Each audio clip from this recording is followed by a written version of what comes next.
Rachel. I'm Rachel. You had one job, Rachel. One job. No, I'm just kidding. Anyways. Technical difficulties is fine. We got it. It's all good. So, have you read anything else? No, I'm still in the middle of Zodiac Academy. Oh. Also, this one true. was a lot. Yes, it was a lot. It was a lot. Okay, well, I have read some things. So I have read Sickness by Aslan R. Quinn. It was a 2.5. It was post-apocalyptic. I was really into it at the moment.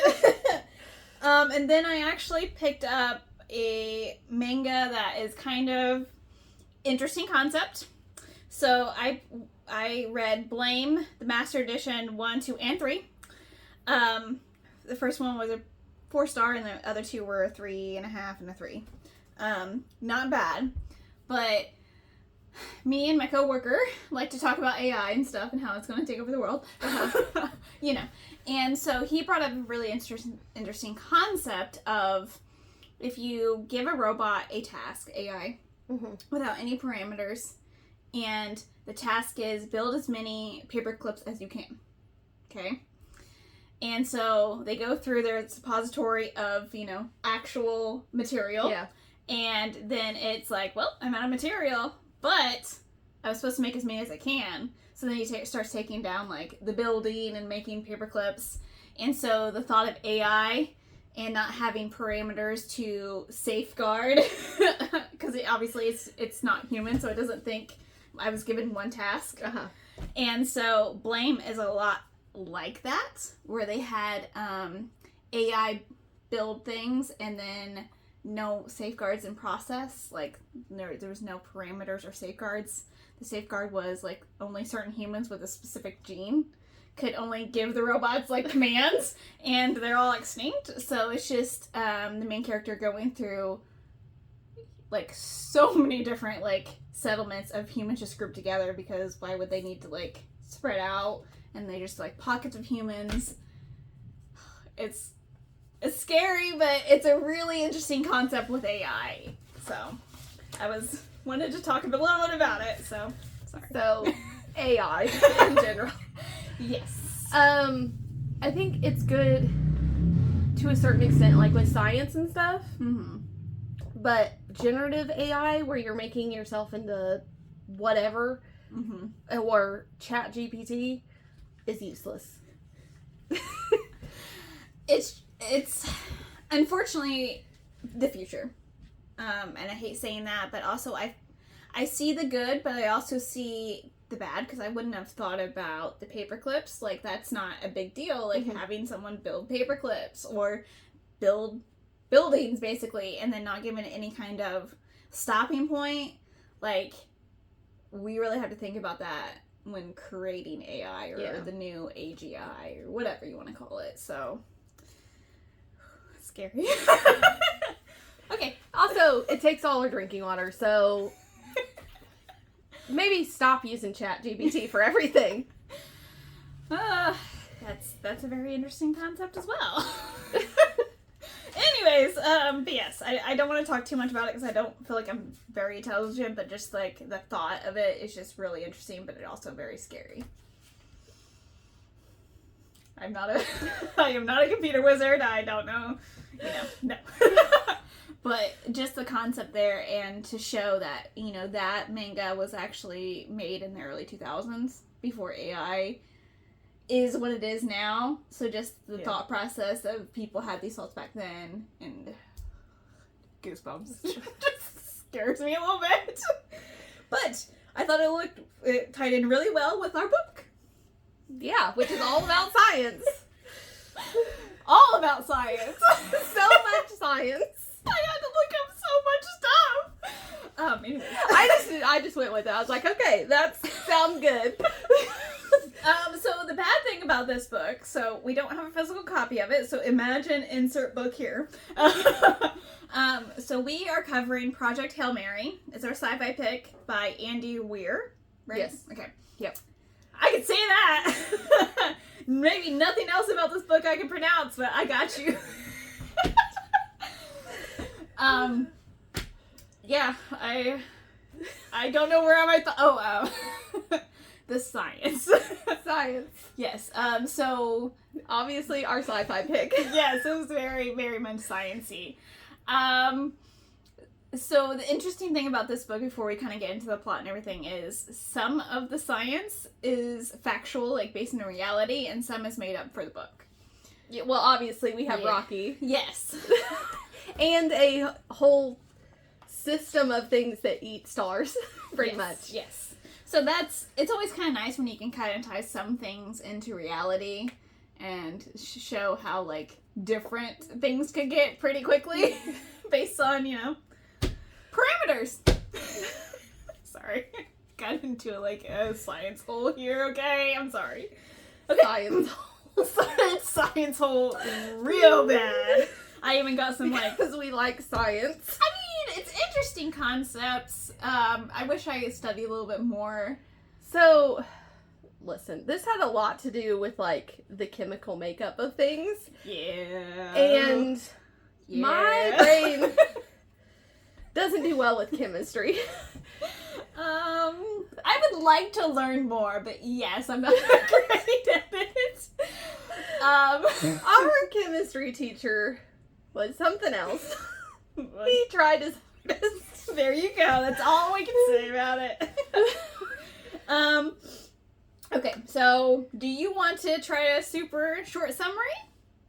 Do you have a super short? I do. I didn't know if Okay. you wanted to try. So my super short summary, compared to my 2 pages of notes, a little super short summary of like 4 sentences. Okay, so here we go.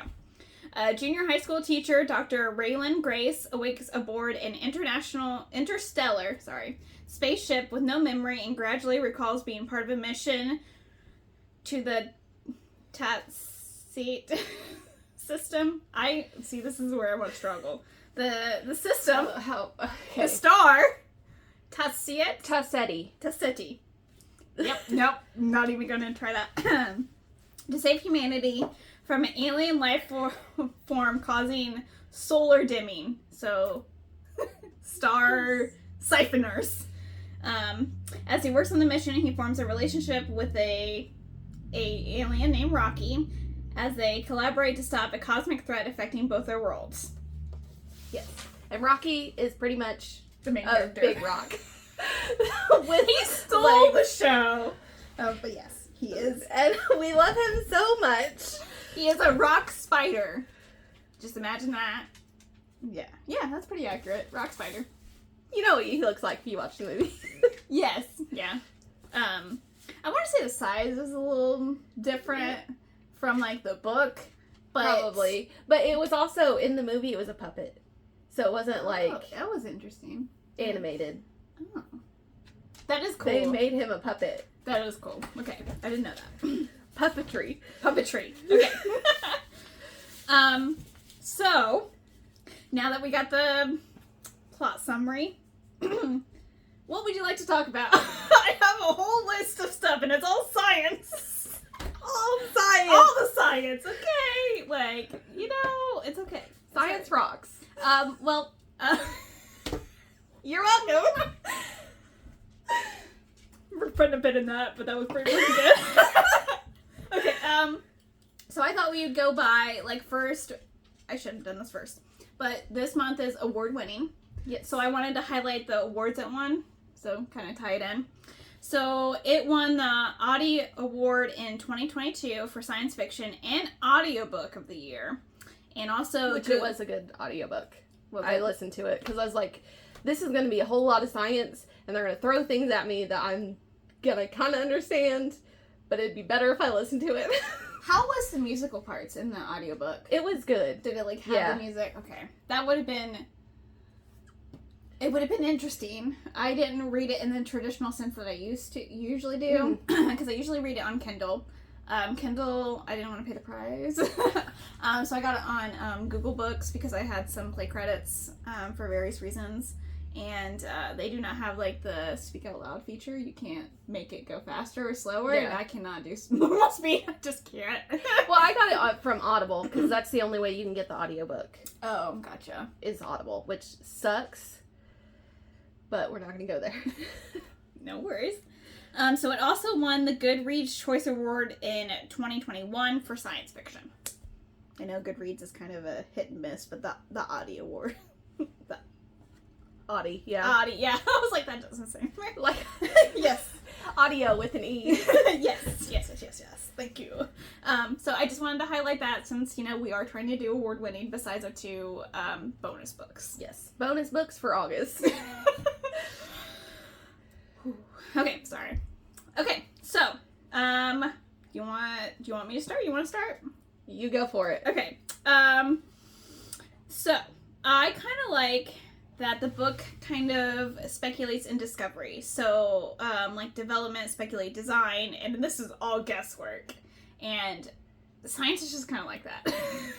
Well, science is fun because you have a problem and you have to take what, like, is known throughout the world and try to figure out why something is working like that. Yes. Yeah. So it's like a big old puzzle. Oh, yes. Yeah. And so, like, obviously you do the what ifs and the givens. And I kind of like the assumptions, the danger of assuming things. Yeah. So you think it works this way because it's how it's always been. But then when he gets into space, just throw that all out the fucking rule book, okay? Like, completely. So it's just interesting that he, like, just the difference between, like, proposed, like, you know well, this works. It's like the difference between, like, how xenon works in this book and how xenon is actually a gas. Yeah. Or a girl of the 21st century, whichever. Disney reference there. In case you didn't know. But then also you got the research bias. Like, if you always, like, like, the gas situation, like, it's a gas. So they really, like, see, I didn't know it was a gas. I didn't. So I had to look that up. Well, it said it in the book. He's like, oh, this is usually in a gaseous state. It's not a solid. Yes, yeah. So it was just kind of interesting to be like, oh, yeah. Like, I should know that. It's fine. Listen, we're literature nerds, not science nerds. I feel like we should build some science now. Kind of. Okay, so I don't want to, like, say it without giving away the ending, but survival and being, like, you're doing a great thing for the planet, knowing that it's a one-way ticket, like, that takes some real courage. Yes. And I kind of liked in the book where Dr. Grace was like, hey, so how do you want to die? And that's a really awkward conversation anyways. And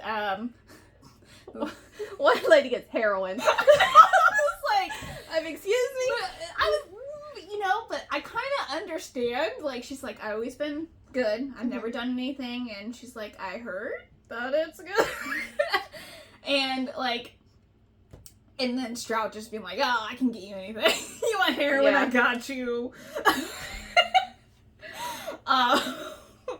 So that was kind of, like, the sacrifice and for, like, knowing that you're doing it for the survival of your race. Like, the whole race. But it's crazy because you have to keep that concept, like, you're gonna die no matter what. Why put so much effort in? Yeah. That would be the hard part for me. Like, there's no way back. So even if yes, you're doing something great for the planet and for humanity as a whole, but there's also no way back. Yeah. Like, how do you live get with that? your brain to, like, comprehend that? And for Rayland, like, okay, we're just gonna spoil the end of the book. Let's be real. So when he wakes up, not knowing who he is, he kind of has to figure out why he's there. And as the readers, it's only one point of view. It's his, but it's also past and present. So he does flashbacks in between and gives you kind of a nice, like, break in between all the sciencey stuff, even though it's still sciencey. Yeah. But it's science that you know. It's on the world that you know. You're not on a spaceship and you're not like, what is all this stuff? Like, I don't know how any of this operates. Yes, so like it threw me off when he was like, "Oh, I'm in a centrifuge." I'm like, I know what a centrifuge is. That is where blood, you spinny thing. And I'm like, different.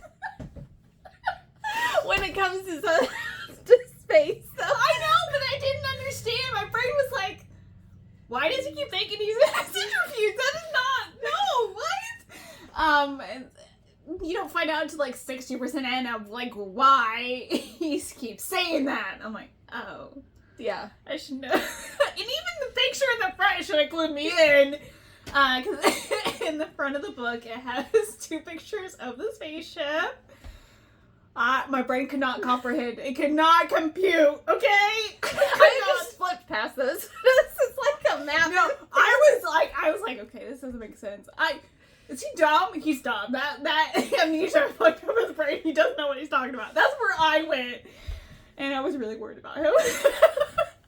But then it made sense. It made sense. You have to spin to get the gravity to make the yeah. Yeah. So he's not just floating in space. Yeah. It took me a little bit longer than I cared to for that to like compute. Okay, it was rough. But yes, I don't know where my point was at with that, but you're welcome. So yeah, I don't know where that was going. Anyway, I was gonna spoil the end of the book. Yeah.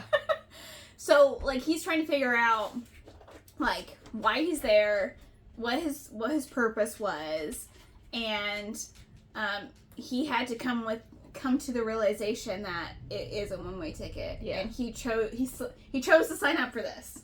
Yeah. But he didn't choose to sign up for it. No, he did not. I should have saw this coming. I really should have, because it did say that in the original crew, the science specialist was Dubois or Dubois. Yeah, thank you. French. I can barely do English, okay? You're welcome. And so I was like, oh, that's weird. So I highlighted it because I'm like, this is important. Mm-hmm.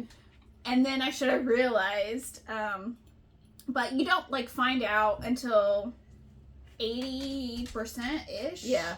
That Strauss, good old Evie Strauss, she was doing the best for the world. Yes, no, she was the leader in the Petrovial task force in the UN. So she was put in place to basically anything you need, you have the ultimate authority. You do what you need to do to save the humanity. And so once he figured that out, he did exactly what she thought he would do, is continue, because he didn't want to go. He didn't want to really sacrifice himself. And since with the one lead scientist actually got blown up by experimenting with the star siphoners, which I'm not even going to try to pronounce. They are the astrophages. Astrophages, thank you. I should know that. Anyways. You're welcome. I read the audiobook. Yes. So, like, he didn't want to do that. He was a coward. I mean, and I don't say that because I feel like he was a coward. I feel like... Also, your brain has to be like, okay, well, am I going to give up everything? Literally everything, including my life. Yeah. For this cause.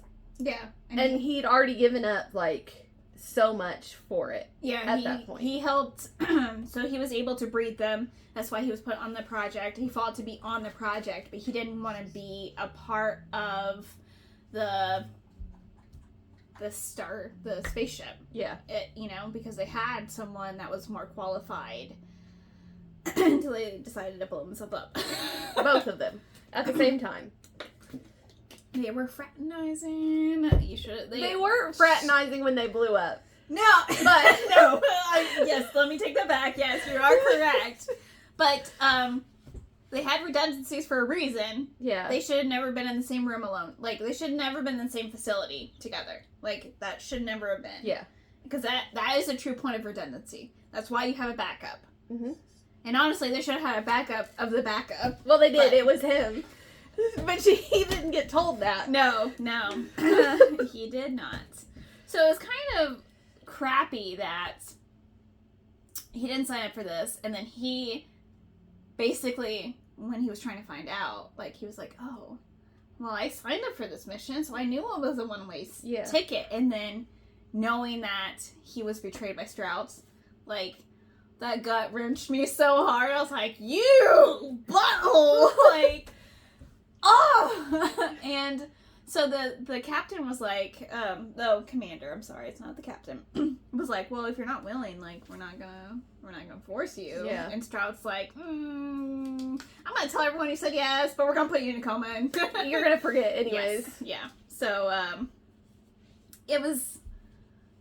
it sucked because at that point, as a reader, you're also invested. Mm-hmm.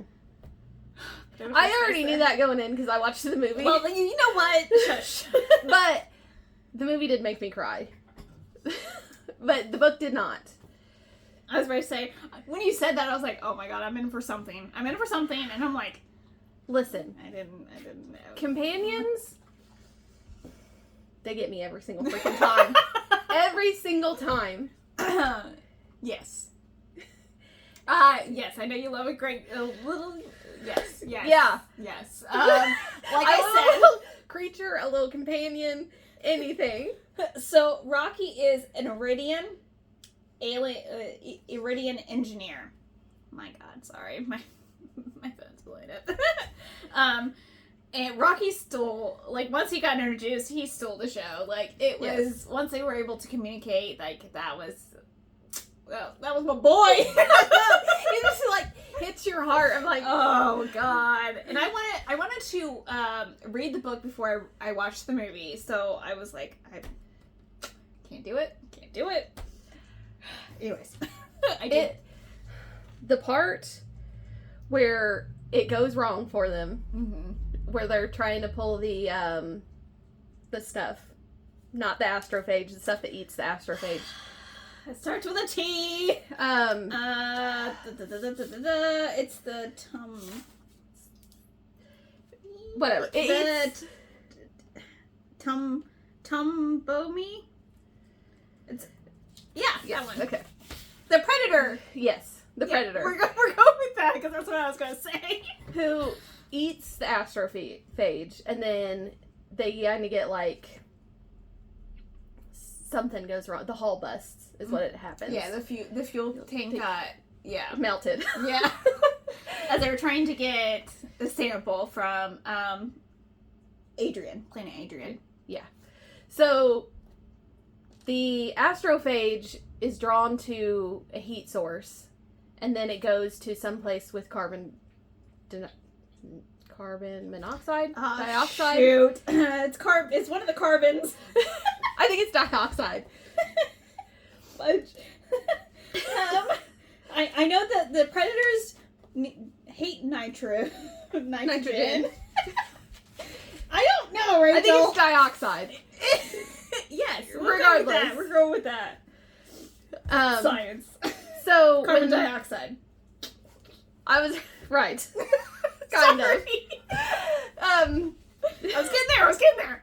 So when hull busts, all of the astrophage that's in the fuel tank goes towards the Adrian. Yes, goes toward the planet because they want to breed. So it puts the ship in like I'm just saying. A huge freaking spin, and the gravity from the planet is pulling them. Yeah. So there's a bunch of G-force on Ryle and Grace, our scientist. So Rocky busts out of his little containment area that he built for himself and saves Grace. Because they're friends. And then Grace wakes up and Rocky's pretty much dead. And I'm like, no. I was... Absolutely not. This is not okay. Well, okay.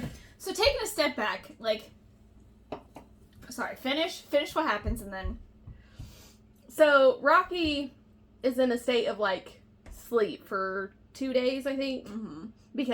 And Grace doesn't know if he's dead or if he's alive. Because he looks like a dang rock. He doesn't breathe like normal people. But he's not dead, so that's good. Just breaks my heart a little bit. So, backstory on Rocky. So, he was alone on his alien spaceship. Which also breaks your heart. Oh my god. It's what makes it worse is there were, I wanted to say there were 20-some. 23, I think. 23 fellow crewmates.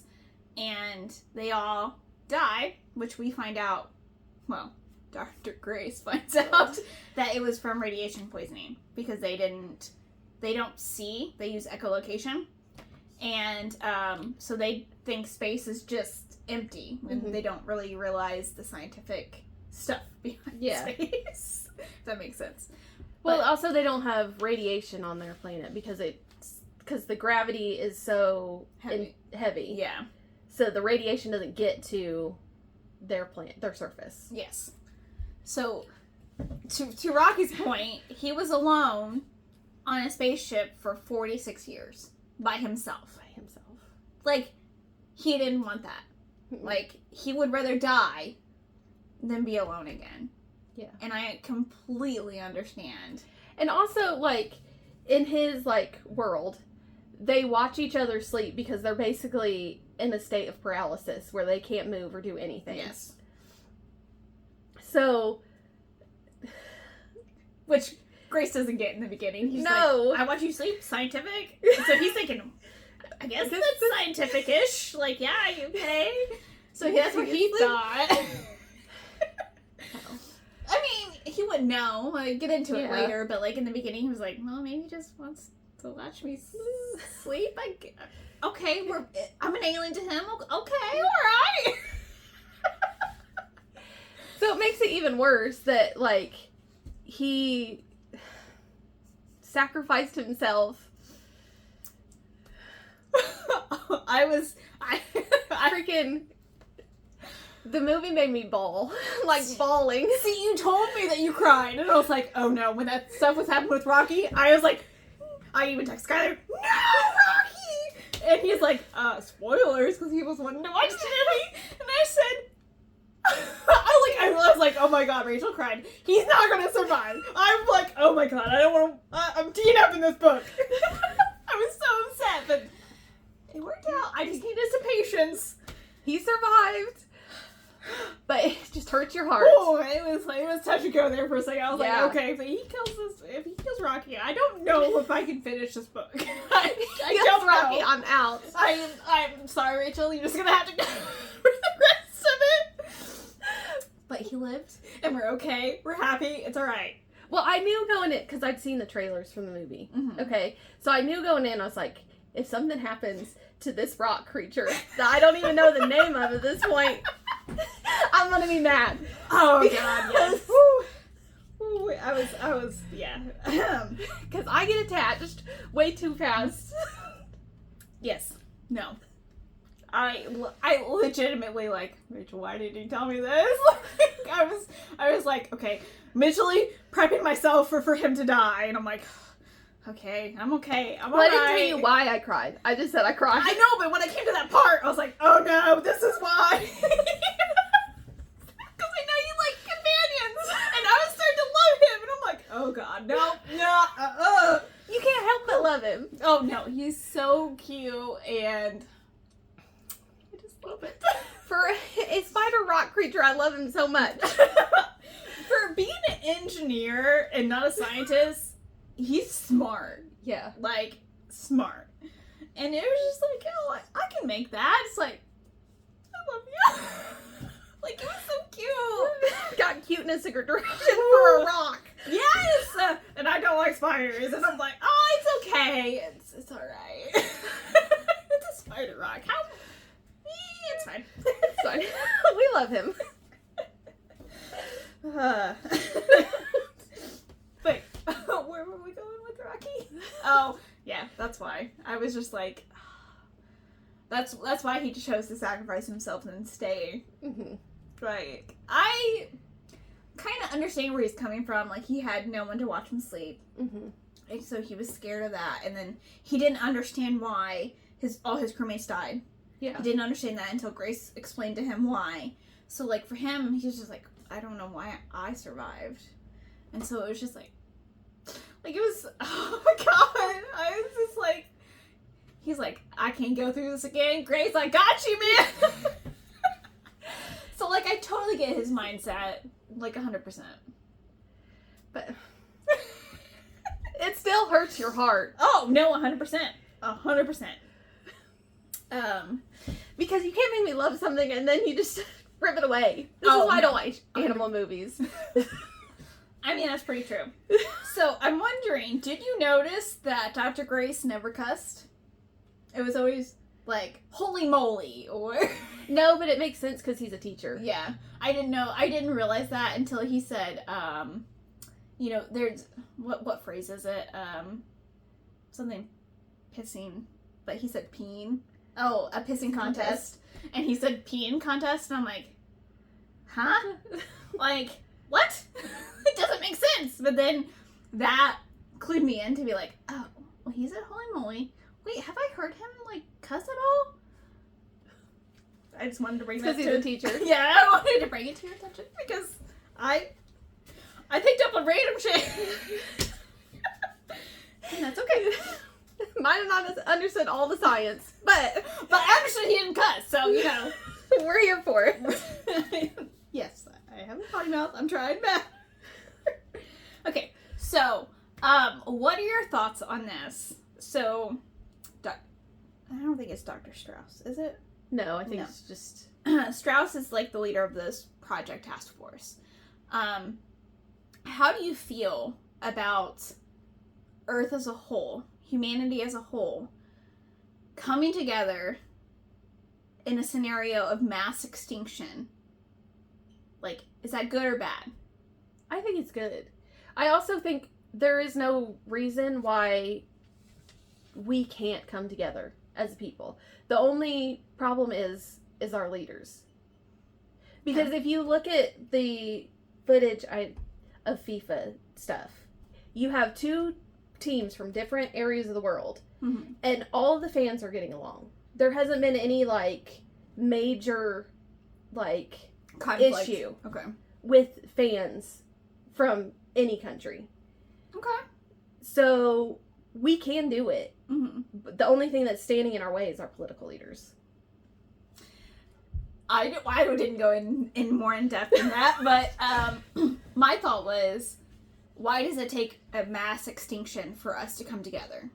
Like, I think in that sense, like, yes, you're facing mass extinction. Let's put it aside. Oh, you know, whatever reason you have, and come together. But I honestly think we should come together more often than not, especially in, like, just random stuff. Yeah. Like, I feel like we should be able to do this as a whole, as a you know, nation, mankind. I feel like it really sucks as a human to be like, oh yeah, we can only come together when we're all facing this big ass threat. Yeah. Like, I feel like that's sad, but also, like, yes, it's great, but I'm like, it really takes, like, mass extinction to this level for us to be like, okay, let's pool resources. Like, to me, that's where I have issues with. Yeah. Well, but overall, humanity is good. But there are people that want to make it bad.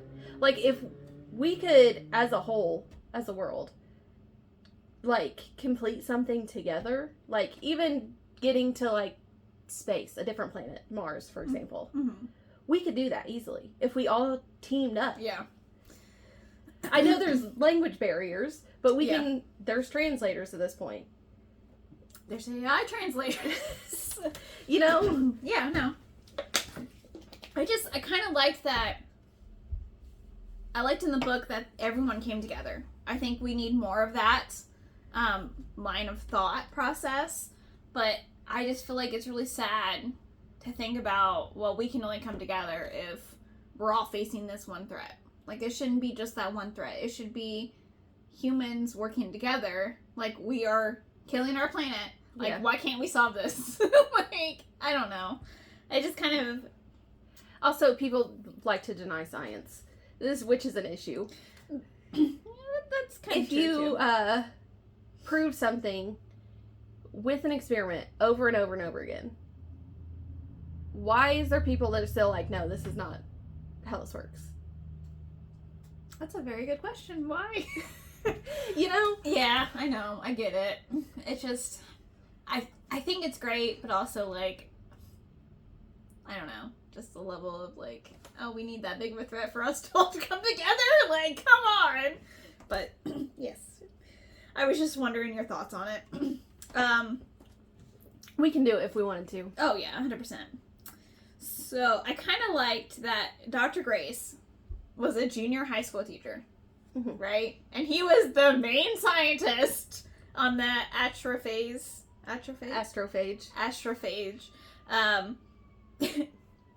It's just, I think it was kind of nice because it shows that level of don't judge a book by its cover.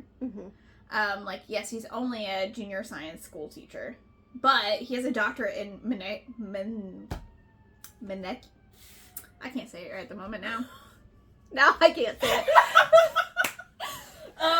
Biology of some degree. But he was, so the reason why he's only teaching high school, or junior high school, whatever. He's a teacher of some sort.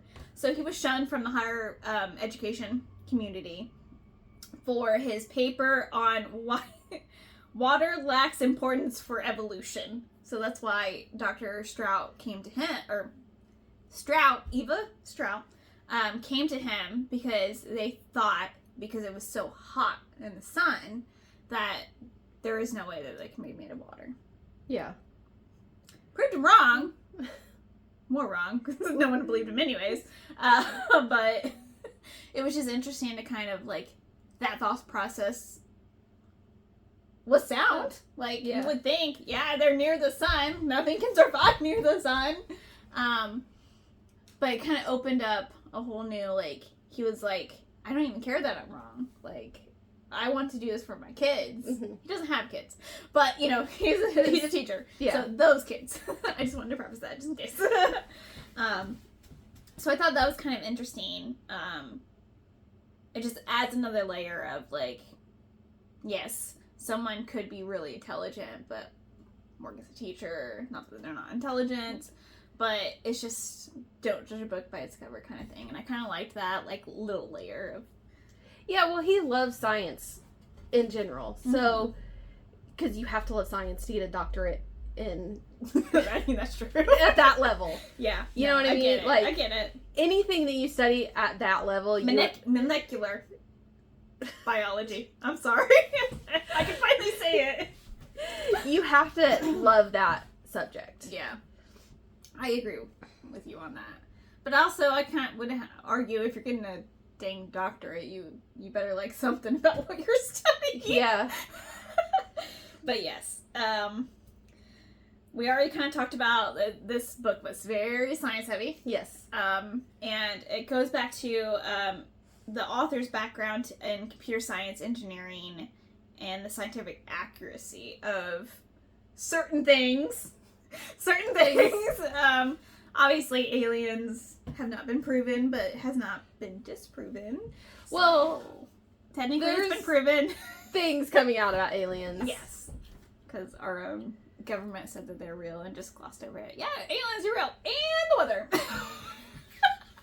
Yeah, well, anyways, there's other things that prompted that reveal. Okay, put a pin in that because I'm interested. It's about how our president is a predator.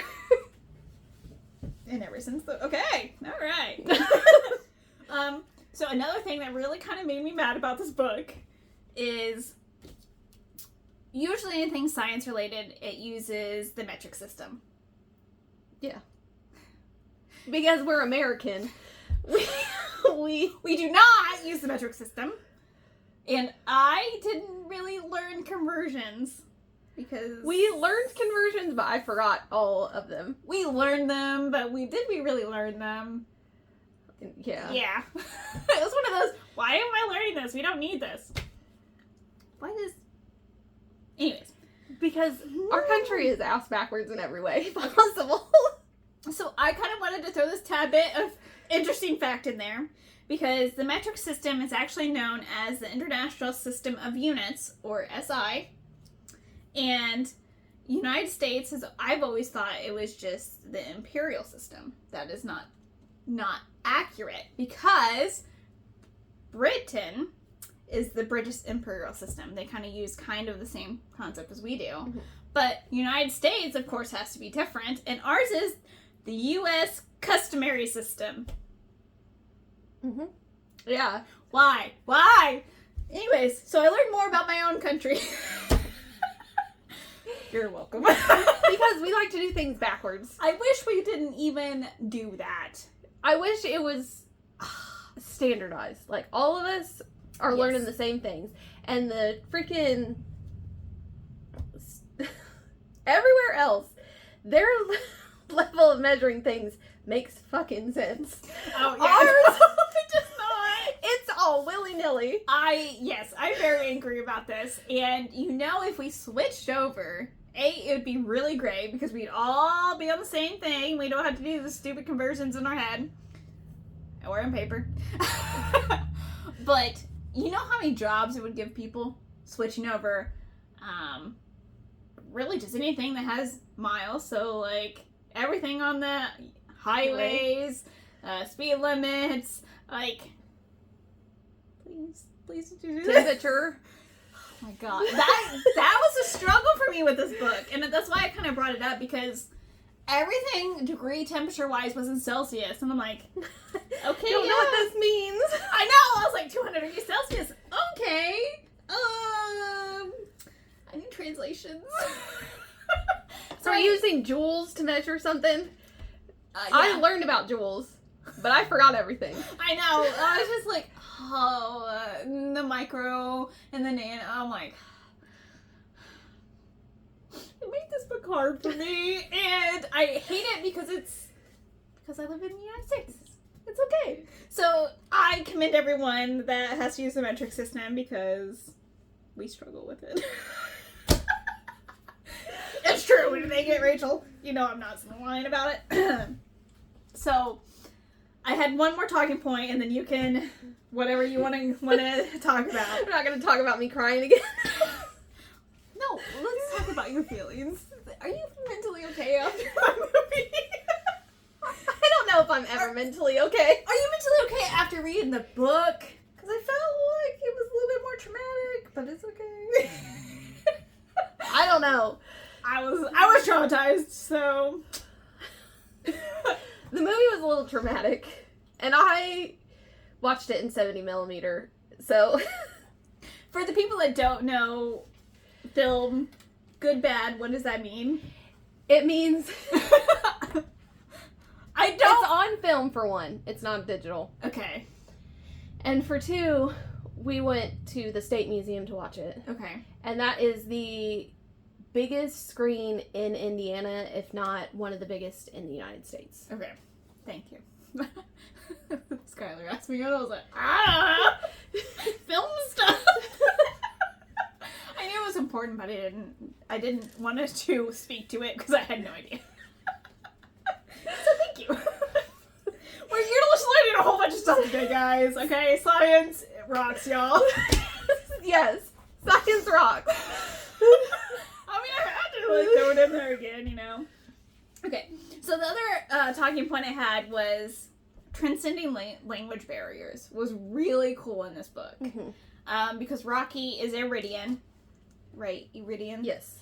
I can say that one for some reason. Anyways, and so they only, since they're, don't really, they use echolocation, but they speak in musical tones. Mm-hmm. So, this kind of made me mad. It's kind of like whales. Yes, yeah. So, in the book, Rayland was like, oh, I'll do my rudimentary programming. I don't even know how to program. So, yes, go and do your rudimentary computer programming. Oh. Sorry, I'm just kind of mad about it when he said that. I'm like, yes, rudimentary. Yeah, we're very low tech in this podcast.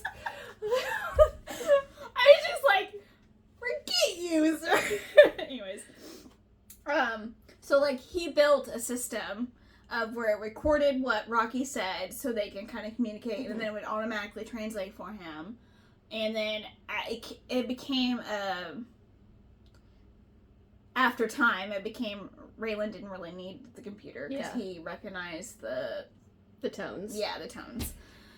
So that was a little different in the movies. So in the book, he basically understands what Rocky is saying without like any translation. Yeah. Like he did the translation, but he's like, okay, this sound means this. Yes. Basically learning a new language. Yeah, pretty much. Even though he can't speak it. But whatever. Yeah. Yeah, that's pretty accurate. So, in the movie, he made a system where Rocky would say something in his, like, musical tone, and then it would automatically translate to English. Mm-hmm. So, you didn't get that, like, mind translation that he was doing in the book. Okay, I gotcha. Do you think it was because of the movie situation? Yeah. Okay. Because it's going to be hard to be like, oh, well, he said this. You could do subtitles, obviously. Yeah, but people don't like that. Don't get me on the subject of subtitles. I'm just saying. Because you don't read subtitles, you're missing out on so many movies that are amazing because you don't speak that language and you refuse to read. Reading's hard, Rachel. As we say, we read like 50 plus books this year. Yeah. Have you? You read 50, at least 50, right? I'm at least in the 40s this year.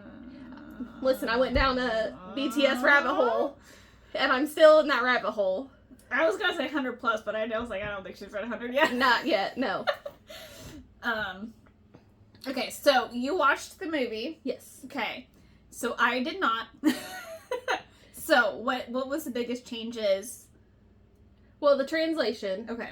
I feel like the science was a little dumbed down because you can't put all that science into a movie format. That's almost a 500-page book. Okay. So, like, did it not show the science very much, or did it not speak to the science? It said things, but it was like fast. Like, gotcha. Okay, we're gonna problem solve this a little bit quicker than in the book. Okay. Because you can test things. It's harder to show somebody, like, thinking than just be like, okay, this is how this process works. Yeah. No, I gotcha. Okay. Because it was a very... This book and movie only really has, like, 2 characters. If we're gonna be honest. Like, there's... Yeah. Secondary characters, obviously, like the, what's her name? Stroud. But and then, like, the 2 other, original crew members. Yeah. But you're sitting there with him and Rocky. Mm-hmm. So it's only... You're just getting him. Yeah. Pretty much. And that's harder to pull off movie-wise when it's one person. 1 or 2 people. The movie is good, though. Mm-hmm. They did a good job on that. But you can't have a movie where it's just him thinking. That doesn't work. Yeah, like you're saying with the translation, like mm-hmm. It would be hard to show that he's automatically translating. But, so if he didn't do that, like, I feel like it wouldn't take quite a number, like, not quite a number, like, wouldn't it take at least a year plus to start recognizing tones? Not if you're immersed in it. Like, if that's the only thing that's being spoken to you. Okay, so you would adapt more. Yeah. Okay, that makes sense. It's how kids learn languages. Which I wish I had that, like, ability. You're just, like, you're immersed in it. Mm-hmm. And you're not even thinking, like, oh, this means this in this language. It's just, like, automatic. Yeah. Got to teach them young. So what was some more, like, changes or big changes from the movie that deviated from the book? There wasn't a lot. It was pretty, like, spot on Okay. book to movie adaptation. Okay. Like, obviously, you're going to have to dumb down the science a little bit for our average viewer. And also, the process of thinking is not a visual thing. Yeah, it would be hard. I mean, the only thing I can think of is, like, writing, like, doing math, but he did a lot of that in his head. Yeah. Because he was smart. Yeah. Butthole. I'm not that good at math anymore. No, I'm not either, to be honest with you. But there for a while. Calculators are taking over the world. AI. Sorry, not going on that tangent again. There for a while, we were really good at math. Yes. Yeah. To the point where we argued about it. Which is true. Yeah. That was a part of our... the things we argue about.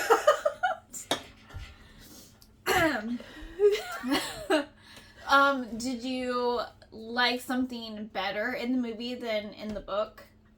I'm just trying to, like, pull... Grace and Rocky's relationship was more...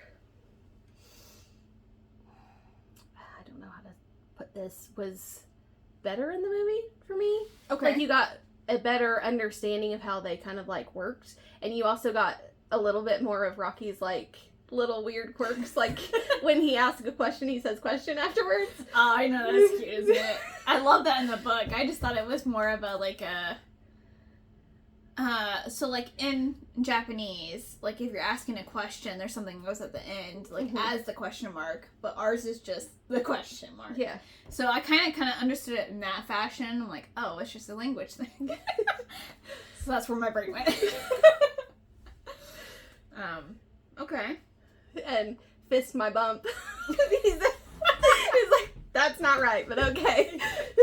The jazz hands. Oh, I could like. Anyways. Rocky's a little cutie. So did you like seeing him visually? Yes. Okay. And that's why it's like, oh, no, he's just a little companion. He's just a little baby. Even though he's smarter than I am. Yeah, their life cycle, geez Louise, is what, like 700 years? Yeah. I mean, he is a rock, pretty much. Yeah. Did it show him eat in the movie? No. So it was kind of weird how. So the book described it, and of course, like Grace has like a food shortage problem, especially there. Like if he's gonna make it home, you know, he can't really go into a coma again, or doesn't really want to. Yeah. Either or, because you know his other two crewmates died. So he was like, Rocky, give me your food.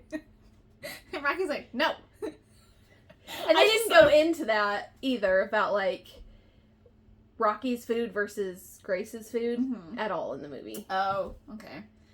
Well, Grace couldn't eat it anyways. It was made of metal, pretty much. Yeah. He's like, if I ate this, I would die of metal toxicity. He's like, yeah, that's probably not a good idea. Yeah. I was just curious because, like, how Rocky eats in the book, it comes out of one hole, so, yeah, you're welcome. Yeah. I mean, granted, you know, it's mostly just, like, metal, because, which is kind of interesting, his blood is mercury, like liquid mercury. I thought that was pretty interesting. Which I'm pretty sure mercury doesn't have a solid state. Science. I'm pretty sure it's always liquid most of the time. I'm pretty sure you can make it solid if you freeze it. Like, there would have to be, right? I'm not sure. I don't know. I don't know. Put my finger down here. I don't know. I just know it's not used in thermometers anymore. And don't ingest it because it's bad. Yes. Yeah. Yeah. Lewis and Clark learned that the hard way. You're welcome for that one. So I was really excited about it. You made me think of something. So I collect uranium glassware.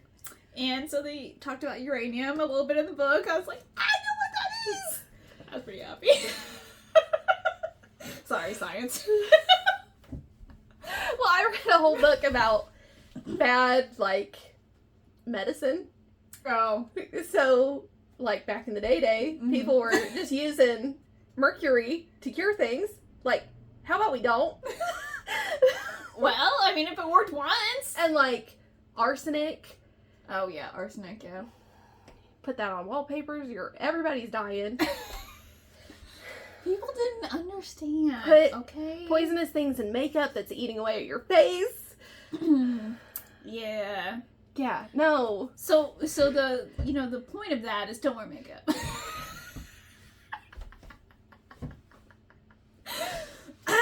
Yes. Sorry.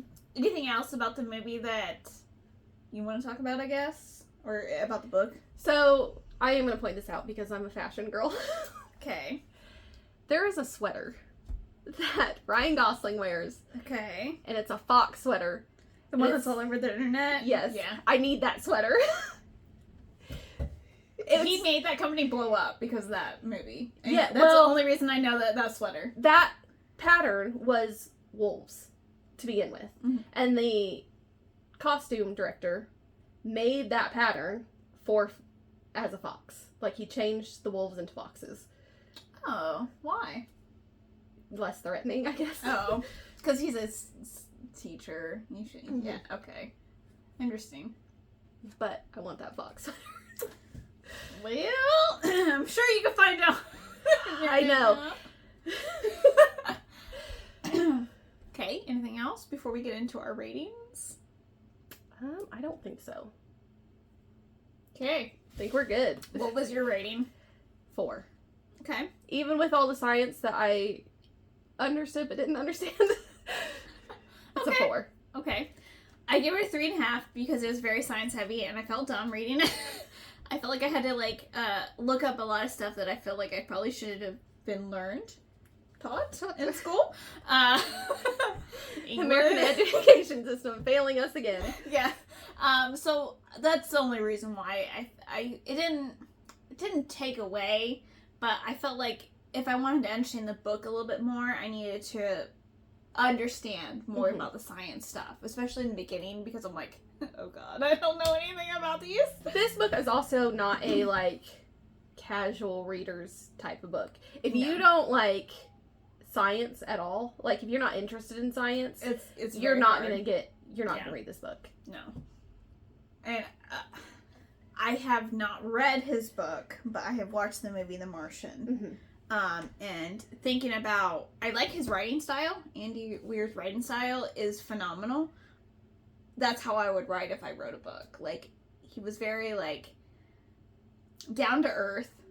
Ryland was a character that you could relate to, and like sometimes he would just say, man, he thinks I'm dumb or something, Yeah.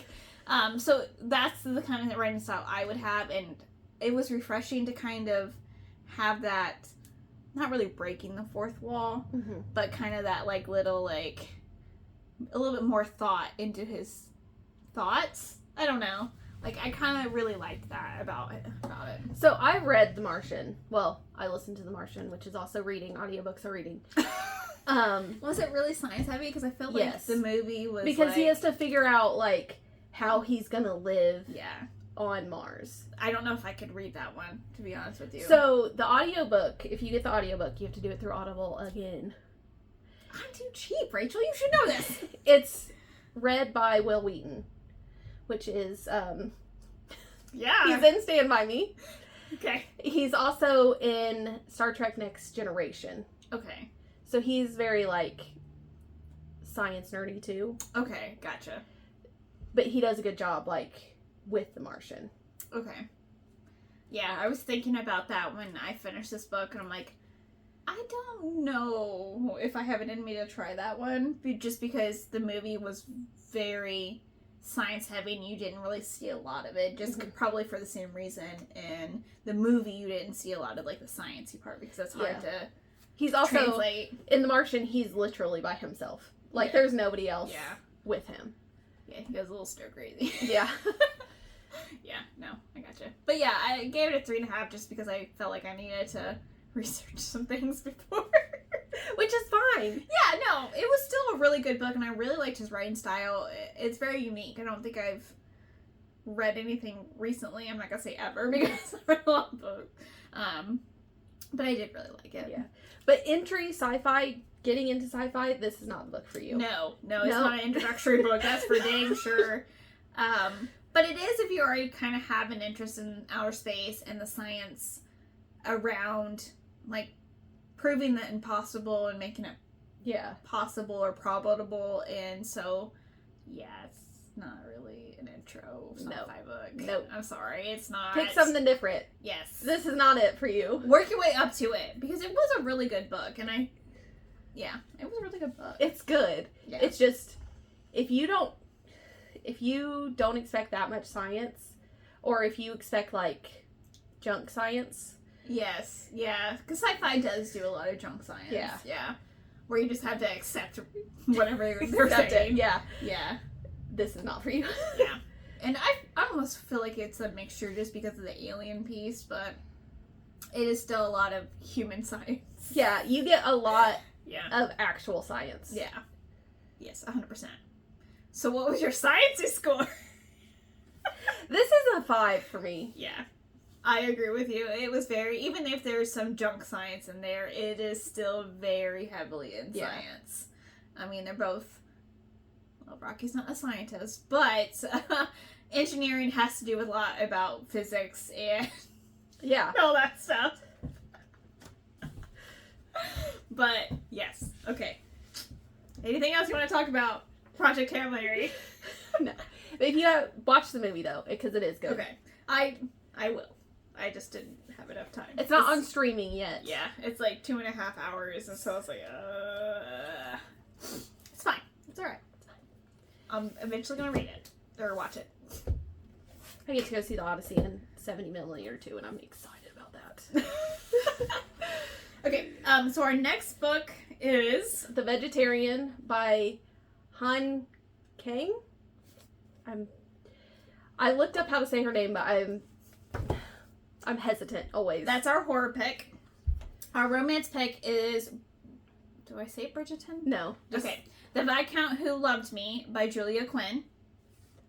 Quinn. Last names I've seen a lot for some reason. Our fantasy pick is Every Heart a Doorway by Shauna Maguire. This is one of our bonus episodes because we're meeting the author in August. So it's called Midnight Message by Avena St. Graves. And then our other one is Satanic Shadows. Yes, by Lee Rivers. Yes. I always want to say her name is Lynn, and that is not right. No, it is not right. You're right. It's incorrect. That is incorrect, ma'am. I don't know. Anything else? No, I think we're good. All right. See you next time. Bye. Bye.